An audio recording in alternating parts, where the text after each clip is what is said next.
Greetings, everyone, and welcome back to today's episode of the Quantum Health Connection. My name is Heather Crimson, and I'm here with my amazing, extraordinary co host, Vanessa Baldwin.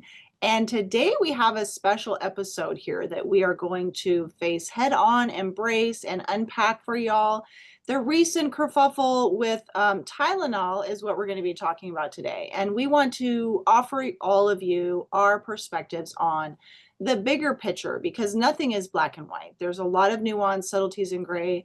And it really warrants a deeper, wider conversation, right, Vanessa? Because if we just look at, X equals Y or whatever, it's just really doing a disservice to all of us because we're missing some very, very critically important perspectives on what disease is and what these substances are all about and the other factors that if you don't actually pay attention to them could really be problematic for you and your family.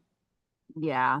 When I heard the news about Tylenol causing autism, I was like, okay, so I'm glad because I don't use Tylenol in my home. I mean, I used to. I should talk about that one. I want to talk about what happened when I used to use it with my children because I had some interesting insights there. But, I've learned not to use suppressive medications, right? So I'm not using those things in my home anymore. When I heard this information, I'm like, okay, yes, and right, Tylenol is one trigger that we can have that can, cause suppression to the system where we're taking away, that fever response where the body's actually trying to get rid of something. And I'm just taking a new class learning about how to heal children with autism. And I used to work with special needs children. So this is a conversation that I feel kind of really called to. And I did that for 15 years. I mean, that was my job for 15 years. I'd come home and think about how I can help them constantly, right? And it's just like, it's so yes and this conversation. It's not just the Tylenol. But the thing is, this happens very often is where children go in to get a medical intervention at their wellness visits. They do it every 3 months or every couple of months when they're babies. And they get a fever. And then that fever is how the body is trying to push that toxin or toxins out of the system, right? And then all of a sudden we come in and we give them Tylenol, which then suppresses that fever response. And then that is that scenario happens very often, unfortunately, in having children cause autism. Now, of course, it's not just that either, because for anything to manifest in the body, there has to be inherited genetic predispositions, right? There has to be some deeper things that are going on in the family lineage, like the blueprint that that child was born with is a bit more compromised on the immune system, on the energetic front. There's probably been a lot of suppression. I guarantee there's probably some sort of alcoholism, suppression of typically of STDs. We often see a lot of emotional trauma that hasn't been dealt with. Maybe the parents or grandparents had like schizophrenia or tuberculosis. Like you'll see a lot of these things when you start digging into the history of these children. So they are more susceptible and they likely have more genetic SNPs that are turned on also that are caused. So they're unfortunately more susceptible to these suppressions and to using these medications in suppressive ways and having these assaults on their system at every wellness visit too. So they're much more, so that is the cause. It's the Is it deep. like their vital force, as we call it in homeopathy, has been weakened Yeah. by this combination of factors, these different factors of what it is your ancestors have experienced, because that actually affects the frequency, right, of your vital force or the vitality of your vital force, if you will. And so that constellation of those imprints, right? I think we call them I imprints, like the word imprints. right, are going to determine like those things combined with the current like stressors that somebody's experiencing can then turn on or allow for the expression of these predisposition of what you've inherited that you're Mhm. predisposed to, the expression of those things. Am I getting it? Yeah, you've totally nailed it. I love it. I love the word imprint. It is an imprint. And I just wanted to touch on, I wrote down weaker and weaker because why is autism exploding? Why are we seeing more and more of it? Because it's like 1 in like 10 boys, or I think maybe even less than that. It is so prevalent. And actually in the class, I just learned that we're going to talk about different triggers that she said she cures all kinds of people with autism, all kinds of kids, the woman I'm taking the class with. And she's like, I've seen autism be turned on not only from jabs, but also just from one use of antibiotics, just one use, all of a sudden, and there it is. wow, And I'm that's like, incredible. whoa. And this class you're taking, just so people know, is all how to help kids, right? This is for children with those kinds of symptoms or diseases or whatever you want to call maladies, autism and so forth. And it's homeopathic. Like that's right. Yeah, it is homeopathic. Can you hear me good? I cut out or you cut out. Can you hear me?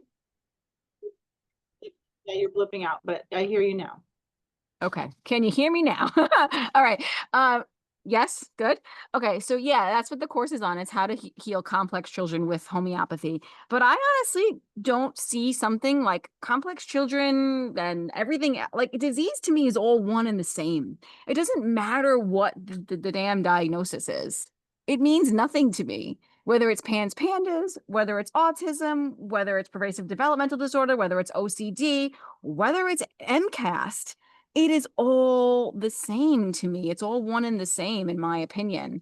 Well, because And the diagnosis label isn't going to help us determine how to support the system, their nope. system. It's really about the totality of symptoms and what that overall symptom expression is showing us. Yeah, it's about the totality of symptoms. But what I'm also learning is what are the medications that they've taken that have really been the big trigger here as well to turn on you turn on these activations. How many ultrasounds have they had? Right? Like so all of these things really matter. Was there fertility treatment involved in creating this child?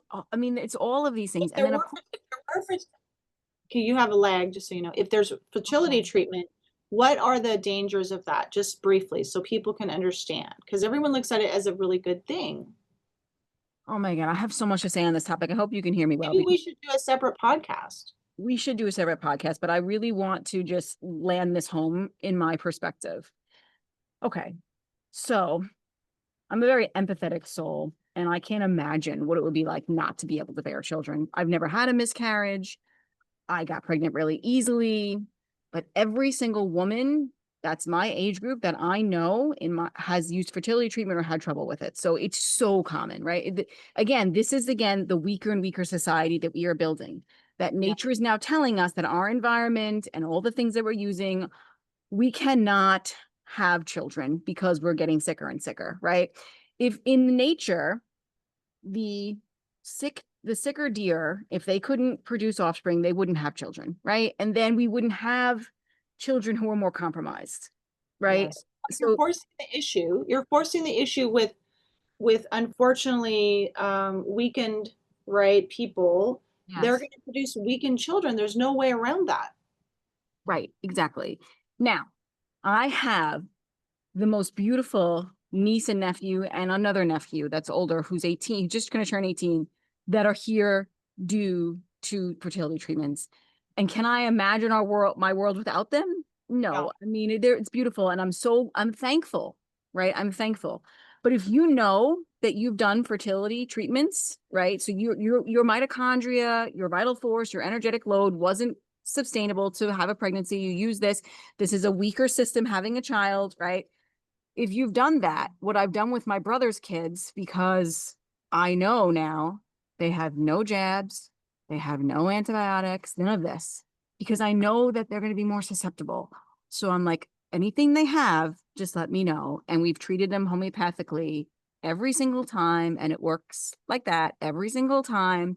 And they've never had to use that. And I'm holding that real tight for them because I know that they're more weak and susceptible. Unfortunately, that's just the way it's going to be. I mean, So we're not saying that we say, we would never tell people, oh, you shouldn't do any fertility treatments. It's not about that. It's about understanding your situation from from the deeper perspective, not what you're just going to hear in the medical industry.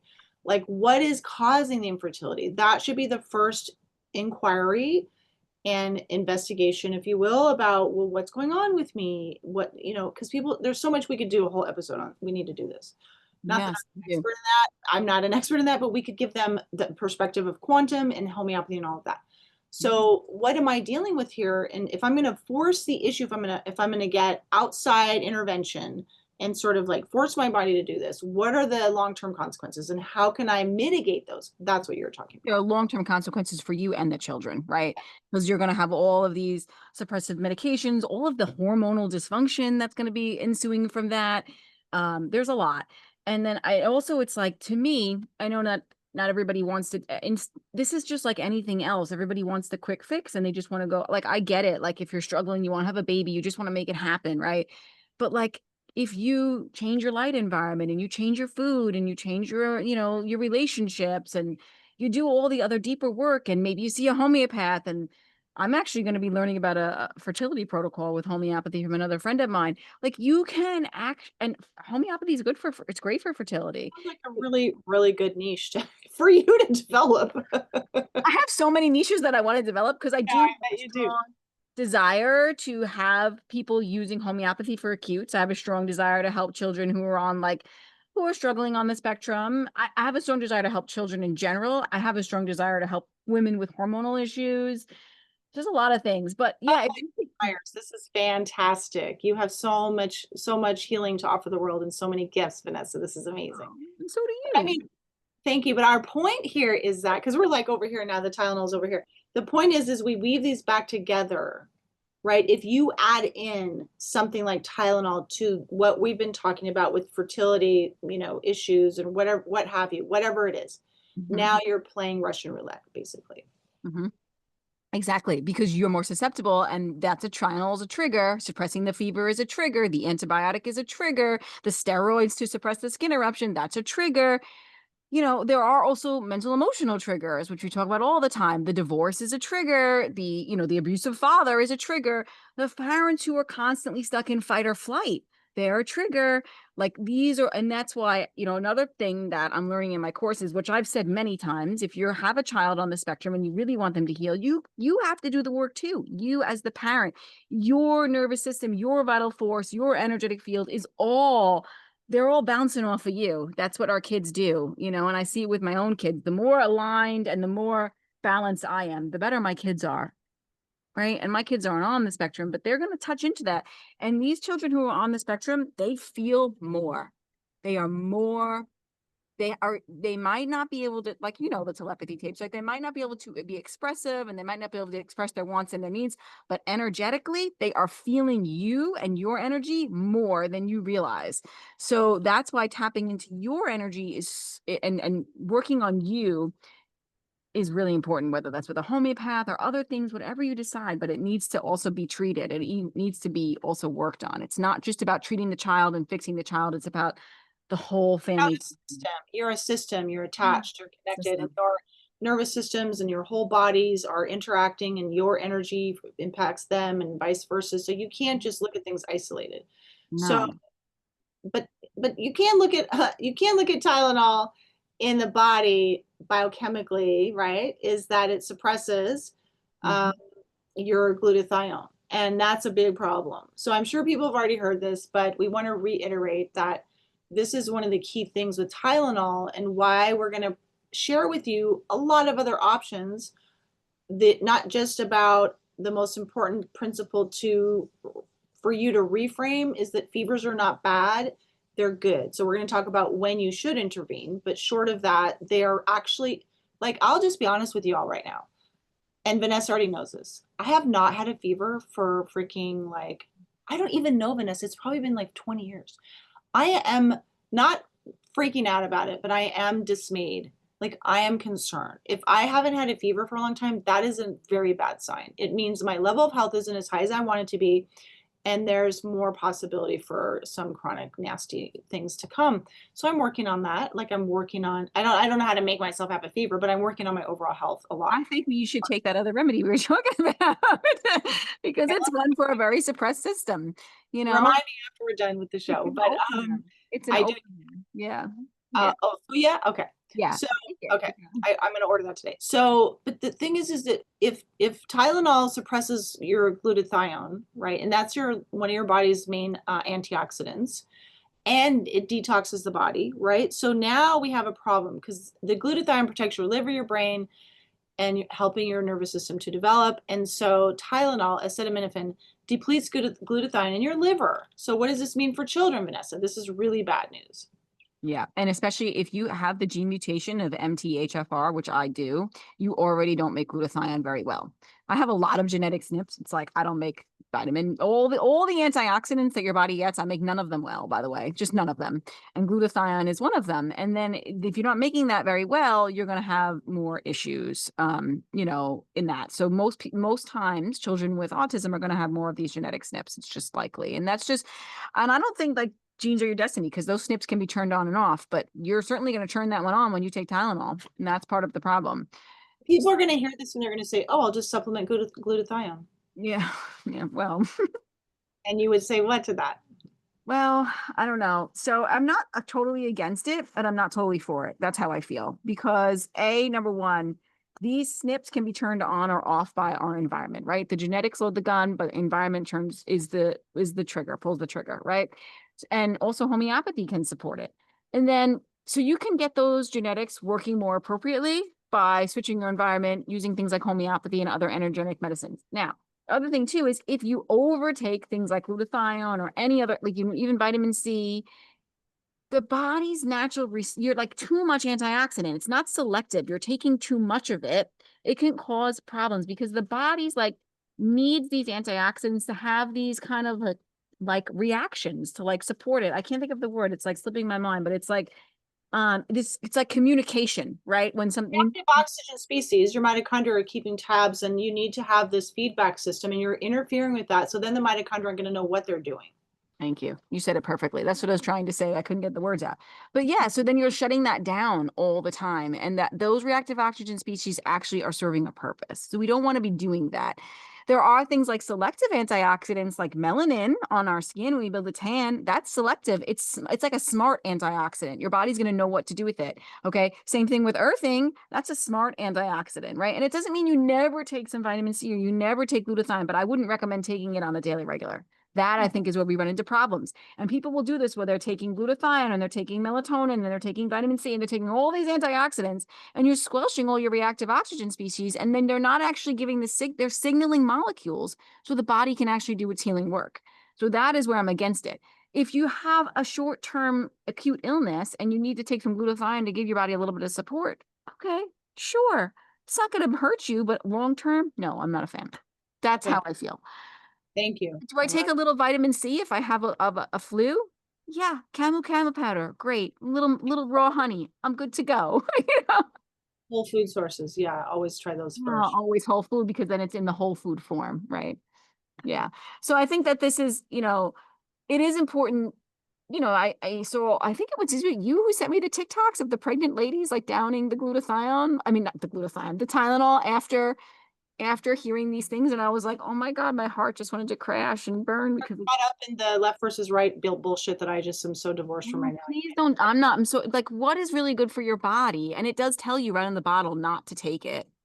Yeah, Yeah. because what happens during pregnancy, it's so risky to interfere with your body's growing of a human. Because you think about it, you're doing for the fetus what it's not doing on its own yet. You're basically growing its detox pathways. If the fetus is if the mom is whatever, however she's negatively impacting her own detox pathways, that's going to go right into the fetus, right? Well, So, the glutathione is depleted, the toxins cross into the placenta more easily. That was what it was, right? So then it's like, come on, like we don't want that to happen, and mm, I wanted to talk about my son's reaction to Tylenol, and I think it's so important. And I don't know, honestly, if it was Tylenol or red dye, because we used to, I mean, you have to remember something.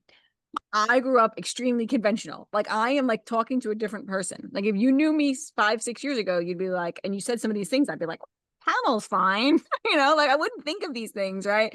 And my doctor would say when they have fevers, what are you supposed to do? You're supposed to alternate the Advil and the Tylenol. That's what they always tell you to do, right? I've never even heard that before. How Oh fun. yeah, yeah. That's what they tell you to do when your kids. What's the point of that though? I don't know, but I'm sure there's a reason why they tell you to do that. But they tell you to alternate them. Alternate your toxins, then it won't be Yeah, as bad. that's better.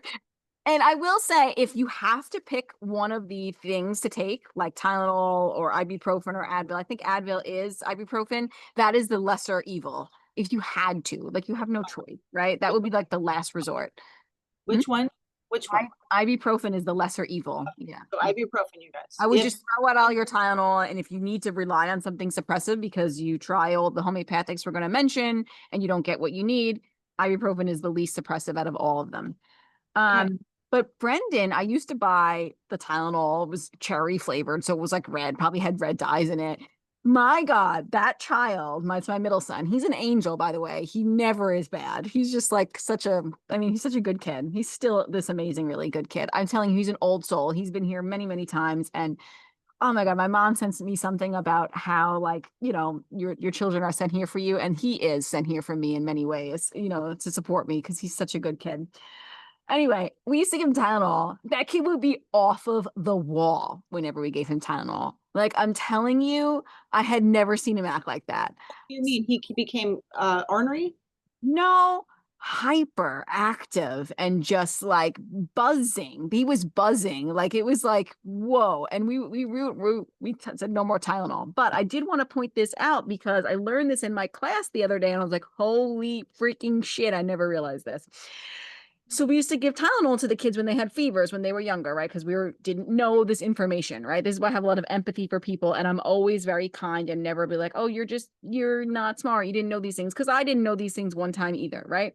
So Brendan had a lot of speech delays, like a lot, like, and I was like so in denial about it, and I'm a special ed teacher, and I was like I could always understand him, but then other people couldn't understand him. And I never would have correlated it to suppressive medications because as a mom, I would never have thought of that. But interestingly enough, one of the things that they detox for autistic children to get their speech back is Tylenol. Wow. And I was like, wow, I wonder if it's correlated that he had speech issues. And now he doesn't have speech issues now. He did all of the things that, we do for special ed. Put him in speech therapy and he's much better. But I was like, wow, I wonder if it was the Tylenol, just because he had such a reaction to it. And then he also had the speech delays. Was this a correlation that I never knew? And what would happen if I gave him Tylenol and homeopathic preparation? Like, what would I that was do? gonna say, are you going to do detox that you're learning about in class with him still? Maybe, I don't know, because he doesn't have any speech issues now. So is it really necessary? Like, because any remedy could detox something, right? Well, This is, I do want to. detox the remedy. I mean, detox the Tylenol regardless of speech issues, just in general, you know? Yeah, no, I knew. I mean, maybe, but there's a lot of, like, if I went back, because a lot of what I'm learning in this class is you can use what's called isotherapy. So you can take the substance in homeopathic preparation that caused the issue, right? So whether it's a jab, whether it's an antibiotic, whether it's a antifungal, whatever, a steroid. So you can do that, but I also know that from using classical homeopathy is that any remedy can churn off inherited issues, genetics, get it back working, miasms, anything. Any remedy can do that detoxification. So I'm wondering, sorry, my umbrella just fell, it's windy. Why don't you I'm, pause? I'm wondering, I'm good. I'm wondering if the other remedies that I've given have already done that job. So I don't know that I need to because he's Thriving now. He's thriving. thriving and he's only had two remedies that he's like Wow. has taken. That's not needed a lot and they work beautifully. So I'm like, I'll wait to see what comes up. But if speech was still an issue, I absolutely would, but it's really not. But I just wanted to share that. I'm gonna move the umbrella, Heather.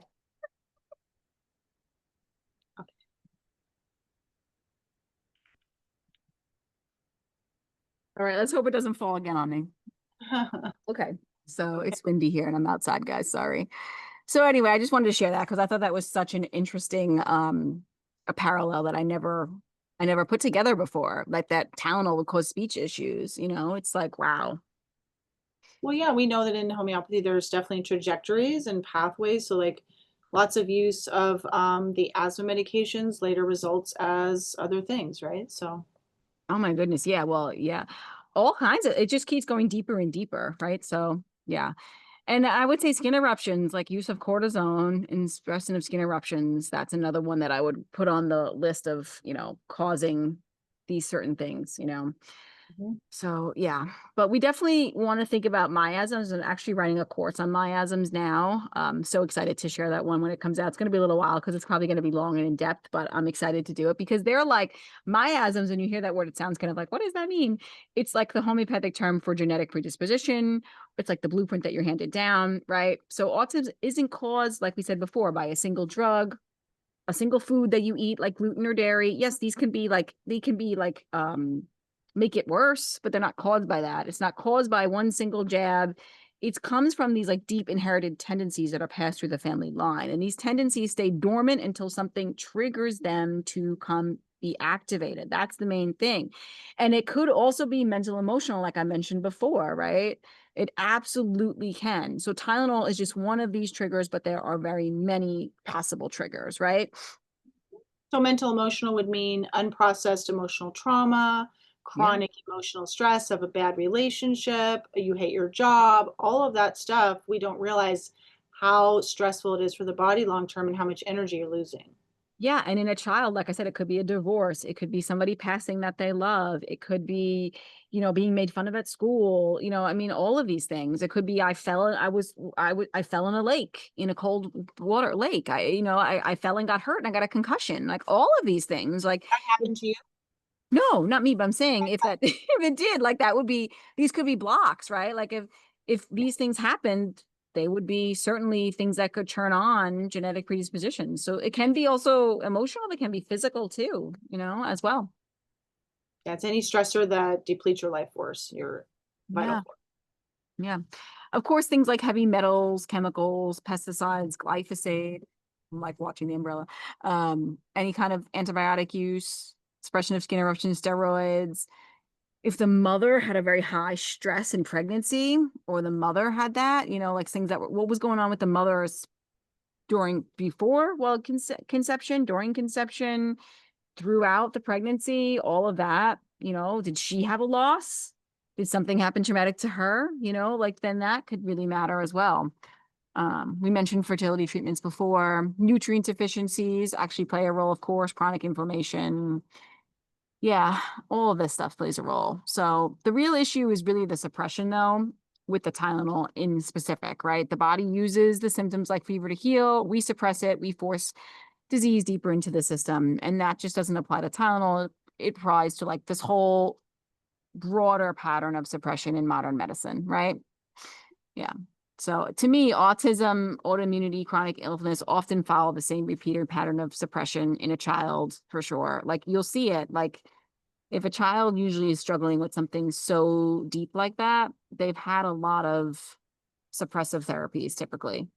Mhm. And it's true, most of these children today are having a lot of them because it's mandated and because parents, when the child gets an infection, they think that's the only thing to do, right? They're like, my kid has strep. I don't have any other choices. My kid has an ear infection. I don't have any other choices. I made a reel on this morning. I didn't send it out yet, but it's like, you always have a choice and you are always choosing. I get it. Like these things can feel stressful. I dealt with a 2-week ear infection with my son a couple years back, and it was really stressful until getting the right remedy and the right potency and making it clear up. And it was hard, but we avoided the use Yeah, of but 2 weeks of discomfort and fuss and struggle is well worth preventing some gnarly disease later on. when I heard that one dose of antibiotics has caused autism, There you go. that was like, We've been so we conditioned think, we to think it's so minute, like it's no big deal to give these things. right, and so we've been so conditioned, I think it's, we've been brainwashed actually to think to fear the body, to see symptoms as bad and then they have to be extinguished, and to not trust our bodies at all, and so that makes a lot of money for the pharmaceutical industry.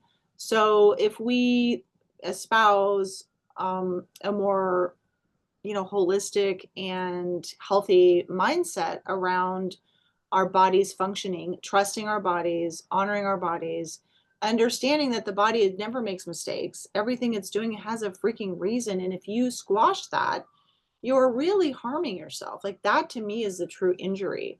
Now it's not to say, and we're going to talk about the discernment that you need to have, especially with children, of course, as to, okay, when is it important for me to intervene? Because we're intervening from the beginning until, oh my God, it's 102, fever.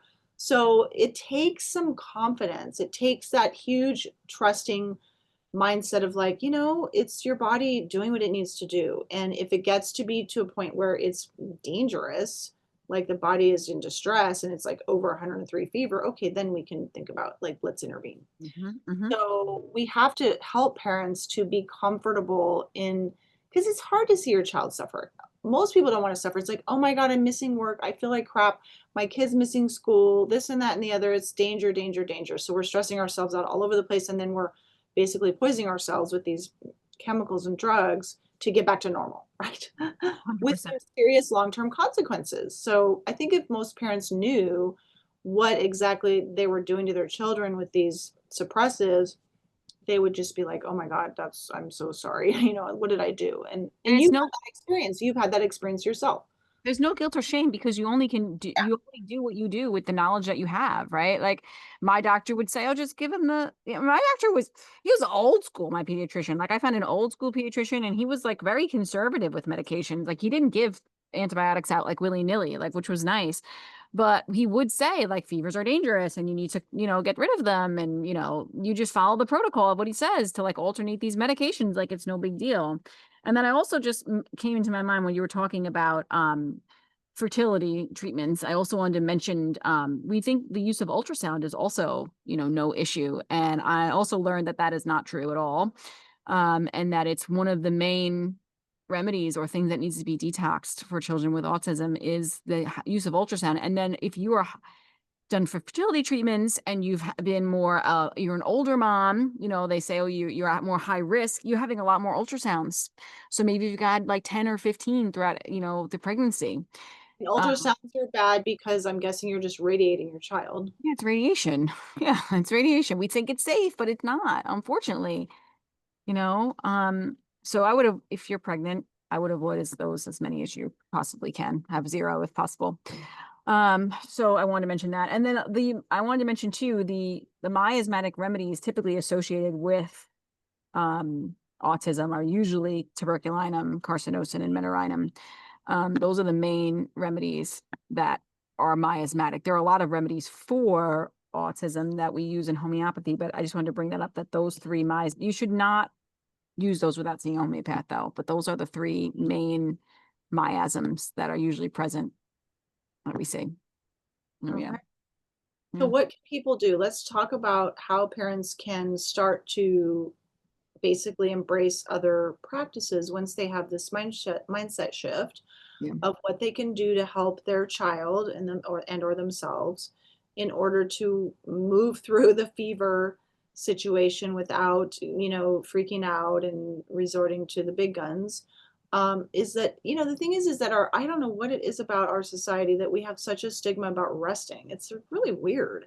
Like, okay, I can't afford to rest because I have to go to work. It's like, really, what's going to happen if you call out sick for 3 days? This is why I'm so freaking grateful I've been self-employed for the last whatever, how many, 20 years, Me is too. that I just cannot deal with not being able to take care of myself. It's so stressful.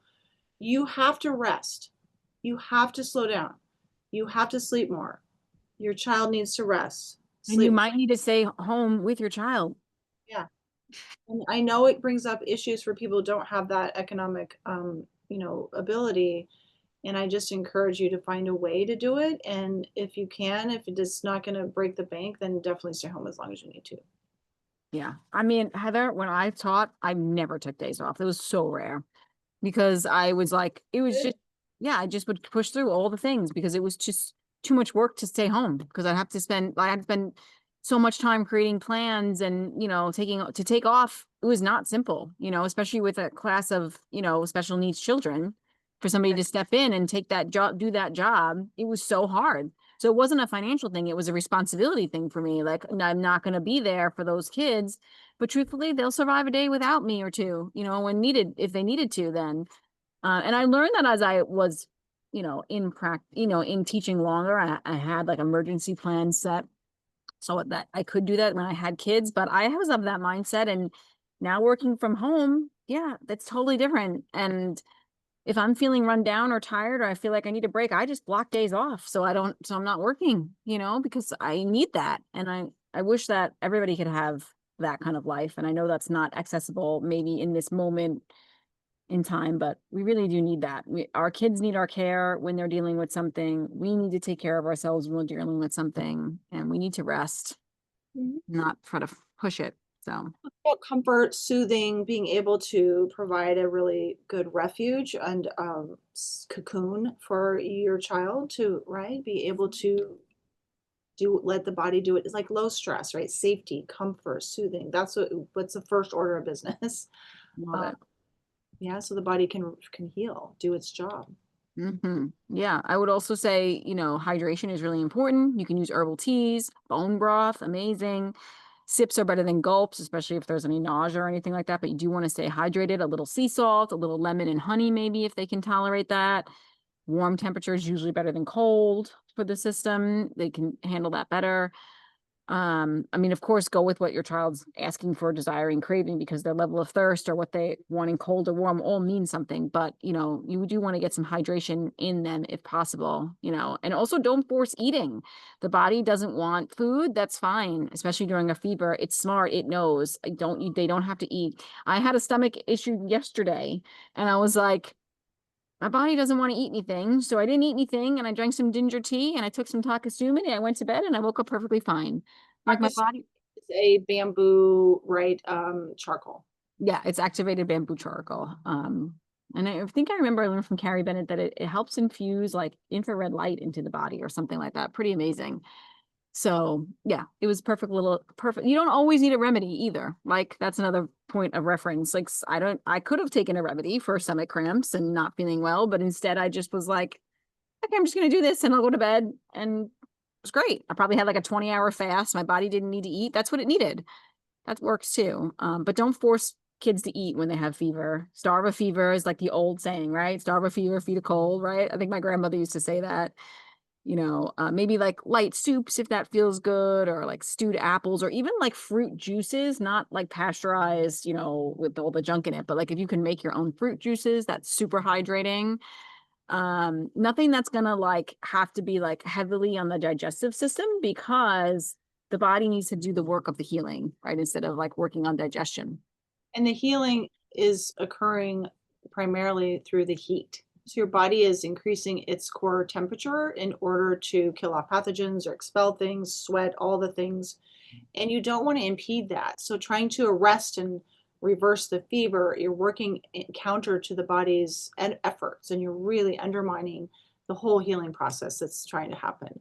So I would try to make sure that you're supporting the fever through natural fibers. So we've talked cotton, linen, or wool. Don't be throwing, synthetic blankets on your kid. Breathable, natural layers. You can use like a tepid sponge bath or a cool cloth on the forehead if the fever is starting to really be uncomfortable, but don't like shock the body. Don't do ice baths or anything like that to try to put them in the bathtub, Don't do that. That's making it more stressful for the body. Warm would be okay, Yeah, but nothing sure. like But not ice cold. Yeah. Yeah, yeah, yeah. 100%. So let's give you some ideas for typical remedies for fever. We don't really talk about remedies that often, but I think it's important for you guys to know that there are really good homeopathic remedies that you can use for fever that really work amazingly. And I've seen them in action and it's like, whoop, it's like they're done. And it's like that fever is gone. So, Wait, so how does homeopathy work differently from mm, Tylenol? Let's talk about that, because here we're saying, here, use this homeopathic remedy. yes. Is it actually intervening with the healing process? No. Why not?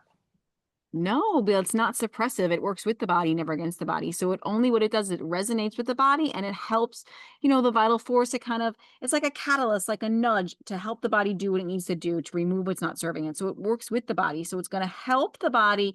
It might help the body like increase the fever a little bit and help the body like get over the hump.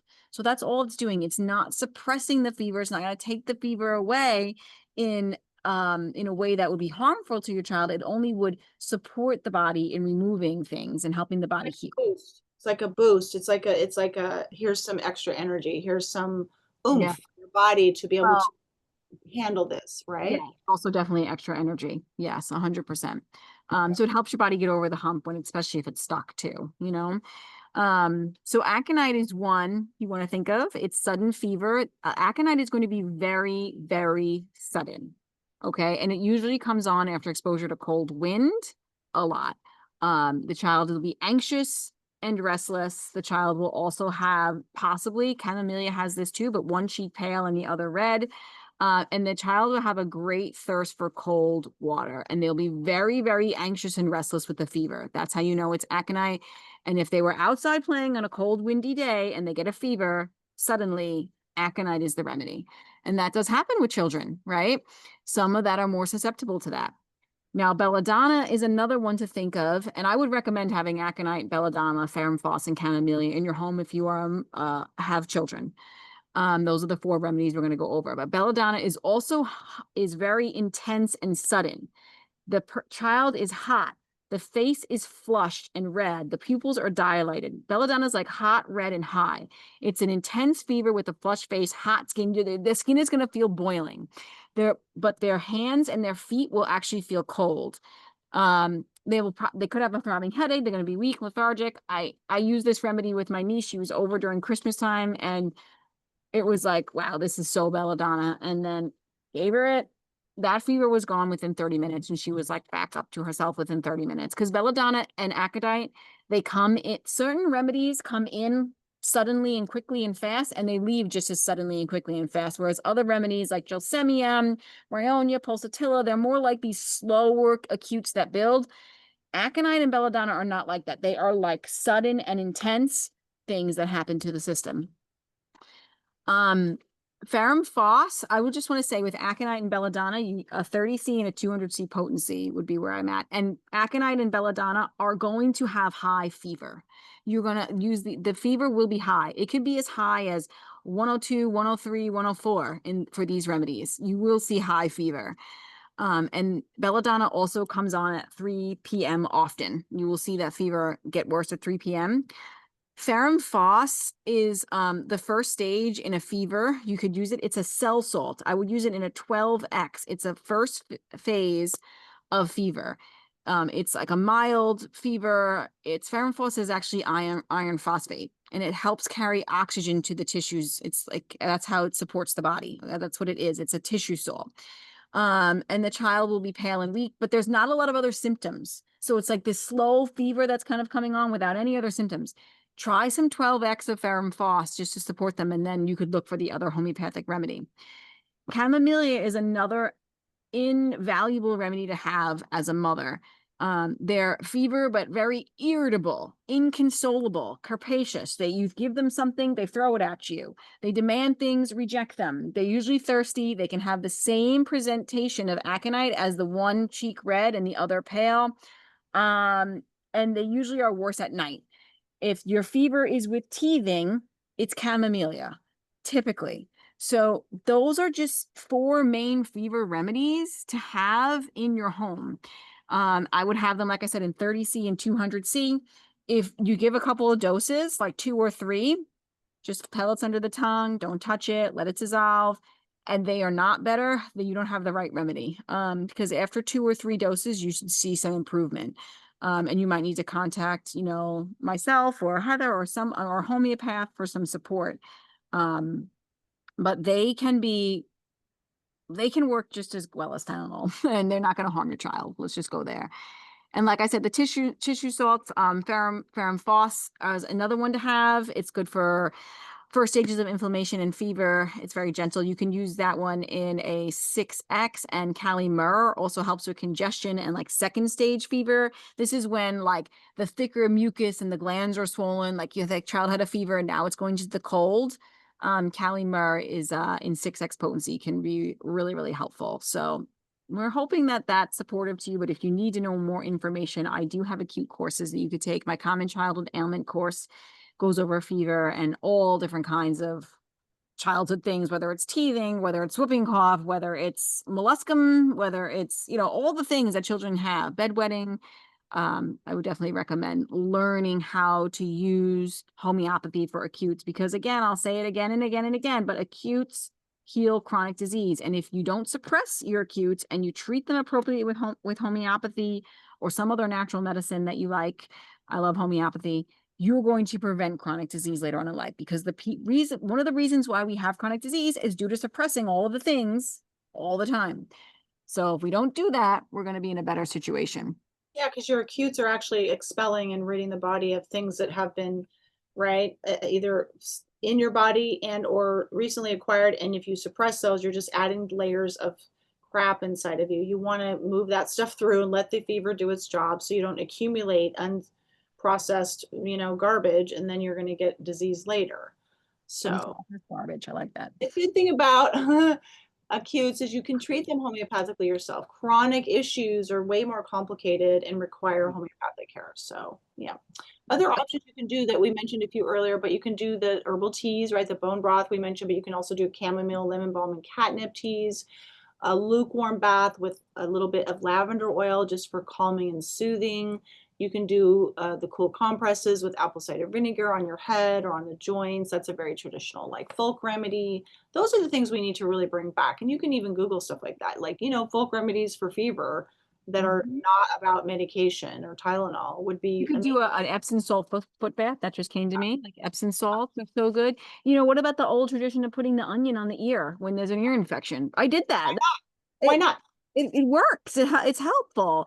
And there's another one that I've never tried before, but another homeopath that I follow. Is it homeopathy at home, Melissa? I think she's always talking about pickle socks. Like she soaks the socks in pickle juice and she puts them on the kids' feet. But apparently it works. I mean, I've never tried that one, but hey, if it works, why not? It draws the fever out of through the feet. Like I would Nice. try it if I was, you know, avoid giving my child a suppressive medication. Yeah, I would try that first, right? Mm-hmm. When should parents be, having that discernment and be on the lookout for, uh-oh, now we're at the threshold, like now we're at this point where we may need to intervene, is in a fever in an infant who's under 3 months old. There you should always just be like, uh-oh, let's attend to this. Persistent fever over 104. Okay, so let's unpack that a little bit. You're saying if it's persistent, what does that mean? Like an hour, 2 days? Oh, days. Days. An hour, fine. Your body's fine. If your body has if your body has a 104 fever for 48 hours, okay, I'd be concerned. That's a long time to be Yeah. at 104. Yeah. I mean, it might not stay steadily at 104, but if you're giving the aconite, the belladonna, you tried the ferrum, none of this is working, Mhm. yeah, I would be concerned then, yeah. If they haven't been drinking enough liquids and you're at risk of dehydration, they're having difficulty breathing, if they're like really weak and a lot of lethargy, these are big red flags. So Yeah. what would you do in that case? What would your next step be, Vanessa? Oh my goodness. Well, first I would call one of my homeopaths or friends and be like, what am I missing? What am I doing wrong? I mean, if worse comes to worse, I would give ibuprofen. Okay. My kid was really, really, if I couldn't get the remedy and they weren't getting better with homeopathic care and all the natural things that I normally do, I would give ibuprofen until I figured it out. I say I'd likely figure it out because if I can go 2 weeks with my kid having an ear infection and figure it out, I'd likely figure it out. I'm very persistent. You are. I I love do that. not give up on things very easily. I don't give up on people very easily either. So I think I would probably figure it out. But if it came to the point, I would use ibuprofen. And if the child was staying at a fever for days of that, I would probably take them to see a medical doctor if it continued on after a long time, because I'd want to be sure, like, well, something I'm missing, something's not going on, something I don't know about, that is dangerous. I mean, you also have to worry about seizures. There are febrile seizures. My youngest, one of my nephews, who's, man, he's gonna be I think he's gonna be 17. I think he was like crazy. He used to get fevers that would go into seizure, right? So this is dangerous. There are homeopathic remedies that, like belladonna is probably one of them, that cover that, but you just need to be aware of that and just, we want to, well, this podcast is to support you, not to have you also being like, I don't ever need a doctor. You know what I mean? Like, try to like support your family as much as you can using these tools. And Bella's going again. Yeah, it's about just being empowered and having some comfort in knowing that you have options and that the body, again, trusting the body, there's no mistakes, and you can pursue the natural approaches. Yeah. And then you have discernment and you know when to try some ibuprofen or, you know what I mean, something else. Use your instincts as a parent. You will know when you reached your capacity with your children or they need more support. You Yeah. will know. You Yeah. you absolutely will.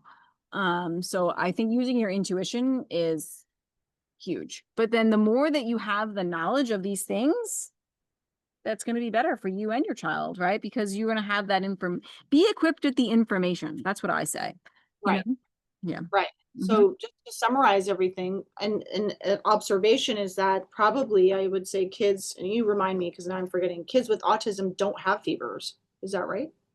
Well, Or okay, very rarely. this is a really good point you're bringing up, right?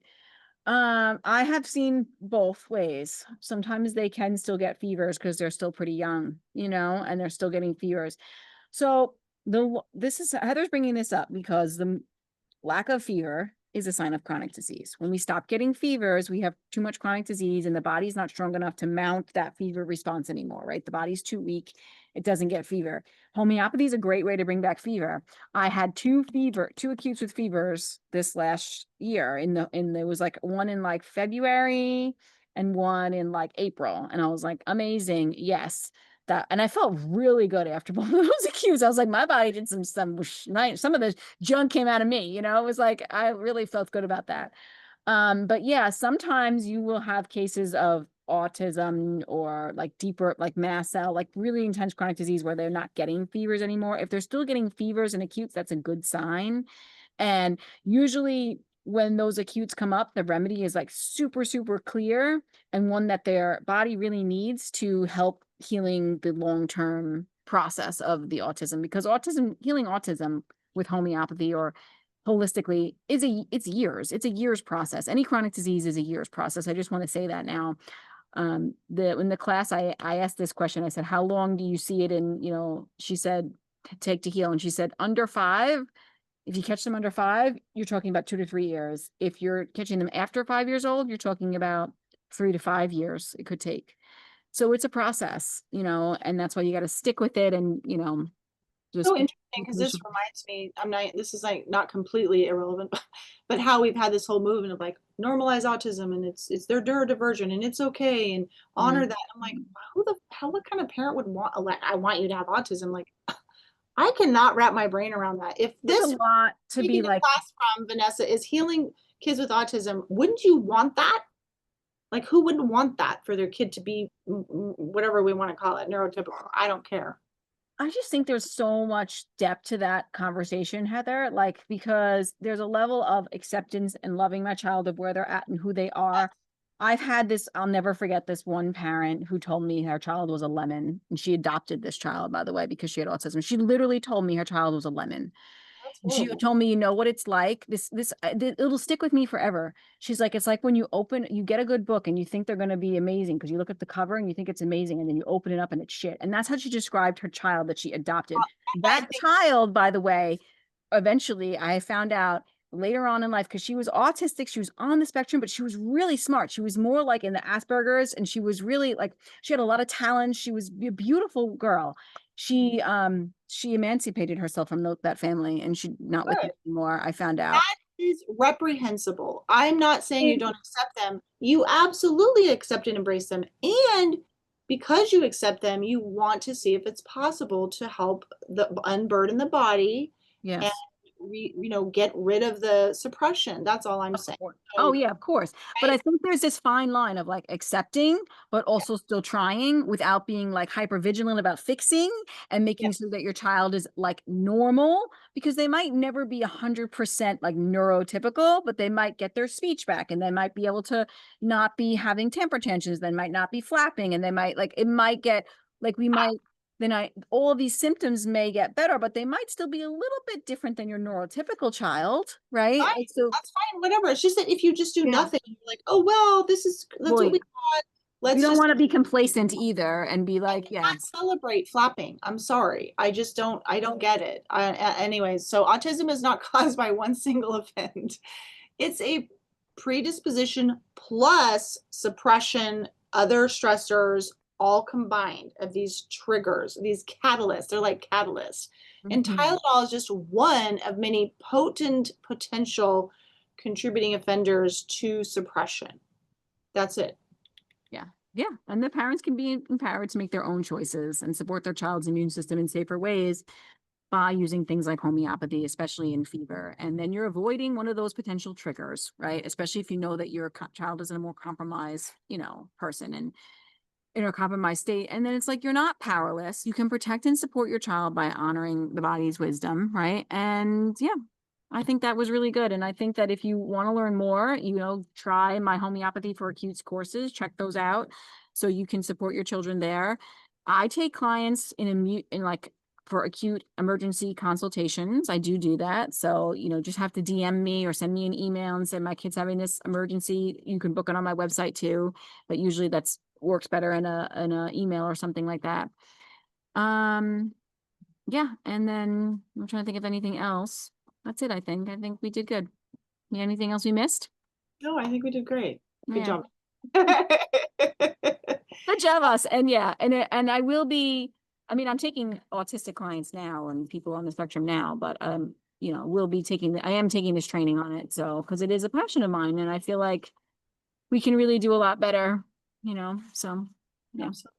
I work with adults more in the sense of emotional suppression yeah. and backlogged years accumulation of unprocessed emotion and how hard it is for people to trust their bodies with Oh being yeah. with that. And then the massive amounts of buffering people have to try to distance themselves from what's inside that wants to come up and out. So that's what I do. So if you want help with that, reach out to me, y'all. Instagram Yeah. at Heather Crimson. All right, guys. We'll chat with you guys next week. Thanks for tuning in.